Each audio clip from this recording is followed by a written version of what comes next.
తెలంగాణ రాష్ట్రంలో 10 సంవత్సరాలు BRS party అధికారంలో ఉంటే ఆ తర్వాత వచ్చినటువంటి కాంగ్రెస్ పార్టీ కూడా బీఆర్ఎస్ పార్టీ అడుగుజాడల్లో పూర్తిగా ప్రభుత్వ శాఖల్ని నిర్వీర్యం చేయడంతో పాటు ప్రభుత్వ యంత్రాంగం కూడా నిర్వీర్యం అయిపోయింది అనడానికి ఇప్పుడు నేను చూపెట్టబోయేటువంటిది ఒక ఉదాహరణ.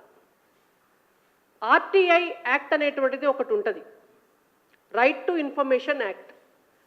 దాన్ని తీసుకొచ్చి ఇంట్రడ్యూస్ చేసి ఆ చట్టాన్ని అమల్లోకి తెచ్చి అమలుపరిచి భారతదేశంలో ఆర్టీఐ యాక్ట్ ఉంది అనంటే దానికి కారణం కాంగ్రెస్ పార్టీ. మరి తెలంగాణ రాష్ట్రం ఏమన్నా భారతదేశంలో లేదా, లేకపోతే తెలంగాణ రాష్ట్రంలో వచ్చినటువంటి ఇప్పుడు అధికారంలోకి వచ్చినటువంటి కాంగ్రెస్ పార్టీకి గతంలో వాళ్ళ పార్టీ అధికారంలో ఉన్నప్పుడు తీసుకొచ్చినటువంటి చట్టాల్ని అమలు చేయకూడదు అనేటువంటి ఒక నిబంధన ఏమన్నా పెట్టుకున్నారా? రేవంత్ రెడ్డి గారు సమాధానం చెప్పాలి. దీని పట్ల వారు ఆలోచించాలి. ఎందుకంటున్నా అంటే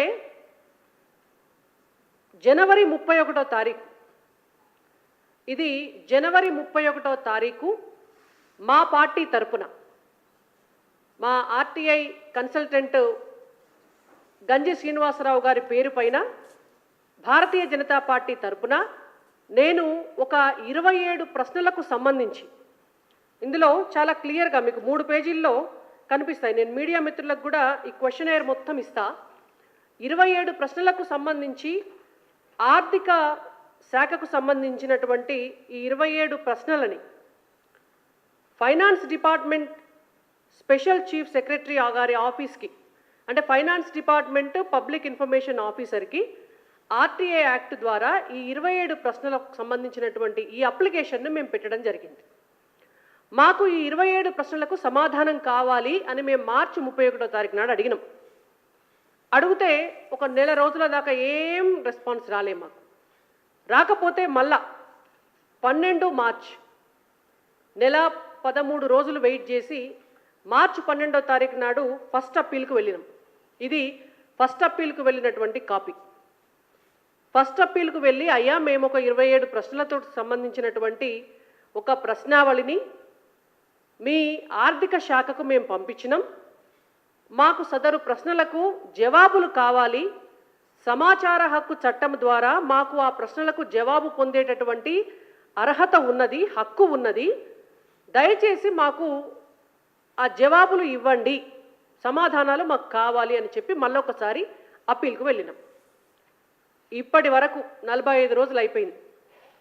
ఇప్పటి వరకు సడి సప్పుడు లేదు, సమాధానం లేదు. దీన్ని మనం 2 రకాలుగా చూడాలి. వాళ్ళ ఒకటి, ఆర్టీఐ అనేటువంటిది అసలు తెలంగాణ రాష్ట్రంలో పనిచేస్తలేదు. 16,000 అప్లికేషన్లు పెండింగ్ ఉన్నాయి. భారతీయ జనతా పార్టీగా, ప్రతిపక్ష పార్టీగా, దేశంలో అధికారంలో ఉన్నటువంటి పార్టీగా మేము అడుగుతూనే దిక్కులేకపోతే మరి తెలంగాణ రాష్ట్రంలో సాధారణ పౌరులు అడిగేటటువంటి ప్రశ్నలకు సమాధానాలు ఎవరు చెప్పాలా? లిఖితపూర్వకమైనటువంటి సమాధానాలు ఎట్లా రావాలి? నోరు తెరిస్తే ముఖ్యమంత్రితో సహా, ఆర్థిక శాఖ మంత్రితో సహా, మంత్రులతో సహా, అక్షరం ముక్కరాని మిగిలినటువంటి నాయకులతో సహా, అసలు లెక్కలే తెలవని వాళ్ళతో సహా కేంద్రం మీద నిందలేసుకుంటా, కేంద్రం నుంచి పైసలు వస్తలేవు, రాష్ట్రం అప్పుల పాలైంది, రాష్ట్రంలో రూపాయి లేదు, మేము బిచ్చాలాడుకుంటున్నాం, మేము షిప్ప పట్టుకొని పోతే కూడా ఢిల్లీలో మాకు పైసలు ఎవరు ఇస్తలేరు, మమ్మల్ని చెప్పులు గుంజుకొని పోయేటోని లెక్క చూస్తున్నారు, ఇన్ని మాటలు మాట్లాడుతున్నారు స్వయంగా రాష్ట్ర ముఖ్యమంత్రి. ఏమన్నంటే కేంద్రాన్ని బదనాం చేసుడు మొదలు పెట్టుకున్నారు. కేంద్రం ఏం రూపాయి ఇయ్యలే, కేంద్రం మమ్ము అప్పు తెచ్చుకొని ఇస్తలేదు, మాకు ఎక్కడ అప్పు పుడతలేదు అని. అందుకే మిమ్మల్ని క్వశ్చన్స్ అడిగిన నేను. ఈ 27 ప్రశ్నలు ఏమున్నాయి అనేటువంటిది కూడా మీడియా మిత్రులకు కూడా తెలవాలి, తెలంగాణ రాష్ట్ర ప్రజలకు కూడా తెలవాలి. ఎందుకంటే గతంలో బీఆర్ఎస్ పార్టీ భారతీయ జనతా పార్టీని బదనాం చేసింది. 11 లక్షల కోట్ల రూపాయలు కేంద్రం నుంచి తెలంగాణ రాష్ట్ర అభివృద్ధికి ఇప్పటి వరకు వస్తే 11 రూపాయలు కూడా రాలేదు అని మాట్లాడతారు. కేంద్రం వీళ్ళు అప్పులు తీసుకోవడానికి అనేక సార్లు అవకాశాలు ఇస్తే మాకు 1 రూపాయి రాలేదంటారు. మేము దాన్నే అడిగినాం, గాలి మాటలు ఎందుకు, మాకు లిఖితపూర్వకంగా లెక్క చెప్పండి అని.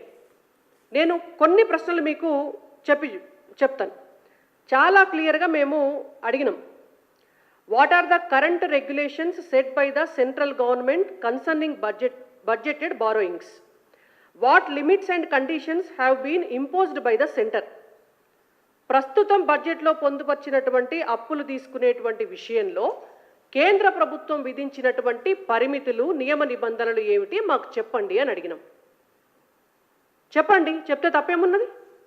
తెలిసిపోతుంది కదా ప్రజలకు కూడా, నిజంగానే కేంద్రం ఏమన్నా పరిమితులు, నియమ నిబంధనలు విధించిందా అని. నెక్స్ట్ క్వశ్చన్ అడిగినాం.